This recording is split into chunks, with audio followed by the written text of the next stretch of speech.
வள்ளுவர் கோட்டம் எதில் கட்டிடுது? நீரின்றி அமையாது உலகுன்னு பாடினவன் கோட்டம் எதில் கட்டிடுது? அந்த பகுதிக்கு பேர் என்ன? லேக் ஏரியா. லேக் எங்கன்னு கேளு, அங்கிட்டு போறியாம்பான்.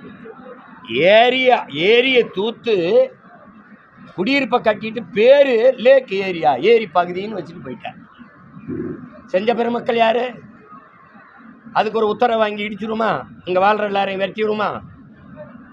நேர்மையான ஆட்சியாளன் ஒரு நீதிமான் இதுவரை செய்த தவறு சரி, அது அரசு தவறு இருக்கு. அன்னைக்கு இருந்த அதிகாரி ஆக்கிரமிக்கும் போது இருந்துட்டு, அன்னைக்கு இருந்த அதிகாரம், அன்னைக்கு இருந்த கவுன்சிலர், அன்னைக்கு இருந்த மாவட்ட ஆட்சியர், அன்னைக்கு இருந்த வட்டாட்சியர், மாவட்ட ஆட்சியர், அன்னைக்கு இருந்த அமைச்சர் பெருமைகள் எல்லாம் விட்ட வாங்கி தின்ட்டு, இனிமேல் இருக்கிற நீர்நிலைகளை பாதுகாக்கணும். அதுக்கு ஆக்கிரமிக்க விடக்கூடாது. அப்படிதான் நீ நடவடிக்கை எடுக்கணும்.